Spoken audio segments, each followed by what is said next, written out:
Our pets are our family, and we want to keep them as safe as possible. Dr. Alicia Wisniewski, a veterinarian at Prairie Winds Veterinary Center, is with us to inform us of some safety measures that we need to pay attention to this season.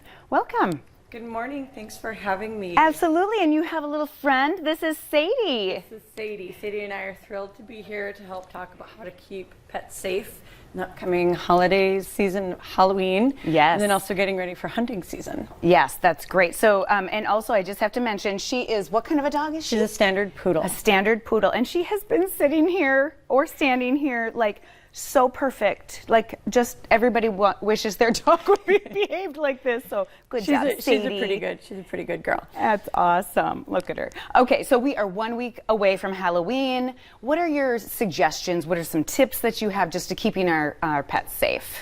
That's a really important thing to be thinking about right now, because now is when you want to make those preparations as we're getting ready, not the day of. The first thing is to be aware of that for most dogs, Halloween and all the festivities that go with it, it's actually a little bit scary and stressful. And knowing to pick up the signs that your pet may be not enjoying the activities as much, that's really important to be aware of.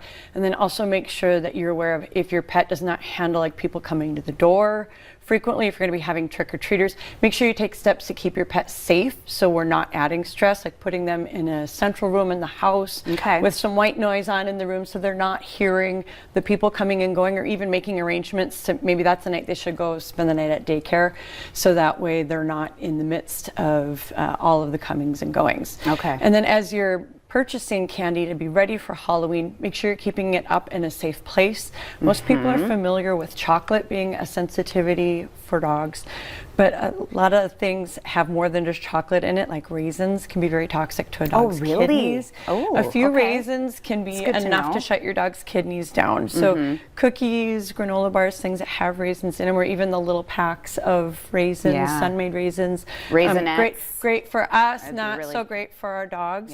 And then also being aware of sugar-free candies. Those are also a major source of a potential toxin, something called xylitol. It's an artificial sweetener or a sugar-free sweetener, and can drop their blood sugar dangerously low and can also severely damage their liver. So we want to make sure we keep all those products up.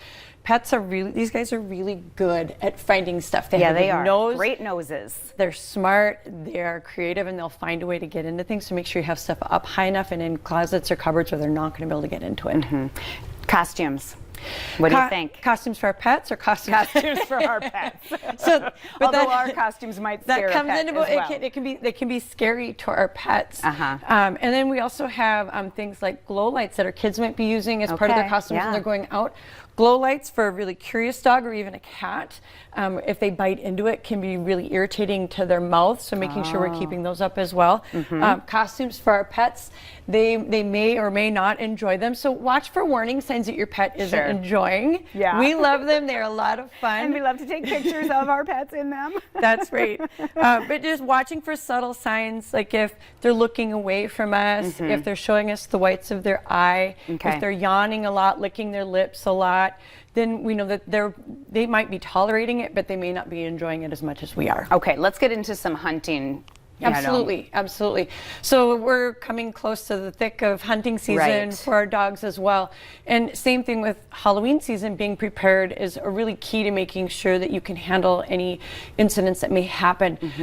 We have a sample first aid kit. These are things you can assemble on your own. So we have a non-adherent pad. We have some gauze. Some vet wrap or Coban. Some athletic tape.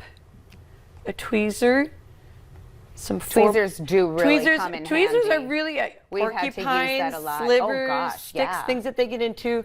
4x4s to help blot things if they get a wound. Some gloves, because let's face it, your hands are dirty. You're out in the field. If you're going to handle a wound, you want to make sure that your hands are clean. And then some lubricating jelly.